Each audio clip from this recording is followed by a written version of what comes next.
გაინტერესებთ როგორ იპოვოთ გამოცდილი ინგლისურის მასწავლებელის სწრაფად და მარტივად? სერვისები G-ზე რეალური შეფასებებით შევარჩიეთ გიორგი, რომელსაც ინგლისურის სწავლების 12 წლიანი გამოცდილება აქვს და დავუსვით სწორედ ის კითხვები, რომლებიც თქვენთვის შესაფერისი მასწავლებლის არჩევაში დაგეხმარებათ. ენა მესმის, მაგრამ ვერ ვლაპარაკობ. რატომ ხდება ასე ყველაზე ხშირად? არსებობს ენის პასიური ცოდნა და არის ენის აქტიური ცოდნა. თუ საკმარისად ადამიანი ენას არ იყენებს, აქტიური კომპონენტი მისი ენის ფაქტობრივად არ გვაქვს. ადამიანი, რასაც კითხულობს, თითქმის ესმის, მოსმენილით შეიძლება გაიგოს, თუმცა ესეც ყოველთვის ფაქტი არ არის, რომ ბოლომდე სწორად ესმის, მაგრამ არ ახდენს ამ ყველაფრის პრაქტიკას, როგორც საუბარს, ასევე წერის დროს.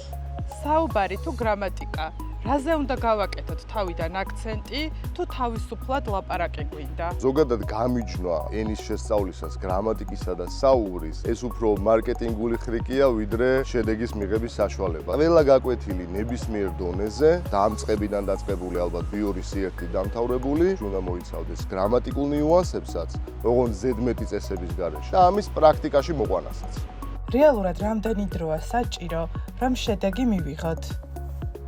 ძალიან კარგი კითხვაა, რადგან ხშირ შემთხვევაში ბევრი ყოველთვის არ უდრის უკეთეს. ინგლისურთან შეხება ყოველდღიური არის აუცილებელი, მინიმუმ 15-20 დღეში, თუმცა რაც შეეხება სრულმასშტაბიან გაკვეთილს, 2-3 არის ოპტიმალური. 2 მე თუ მკითხავთ, საკმარისია ენის გასააქტიურებლად ადამიანში. თქვენი საიტის მეშვეობით მოდიან ხოლმე და იწყებენ მეცადინეობას, შედეგი არის პირველივე გაკვეთილებიდან და ეს შედეგი არის განგზობითი ხასიათის. ახლა უკვე იცით, რას უნდა მიაქციოთ ყურადღება ინგლისურის მასწავლებლის არჩევისას. სერვისები G-ზე შეგიძლიათ შეადაროთ სხვადასხვა მასწავლებლის გამოცდილება, შეფასებები და პირობები. პირველ რიგში განცხადების განთავსების სტილი, ფასიანი განცხადებები, რევიუების მოდერაცია, იმდენად პროფესიონალური გარემოა, რომ პირველ რიგში მომხმარებელს უადვილდება პროფესიონალის პოვნა.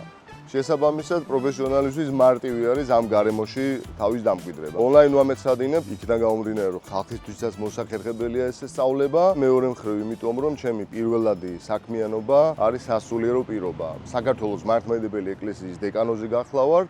მსახურობ 2 ტაძარში, შესაბამისად, ჩემთვის მნიშვნელოვანია, რომ ჩემი მთავარი საქმიანობა არ დაზარავდეს. ამავდროულად, ჩემთვის პედაგოგობაც და სულიერი საქმიანობა ერთი დიდი მთლიანის ნაწილია. სერვისები G, ყველა მომსახურება ერთ სივრცეში.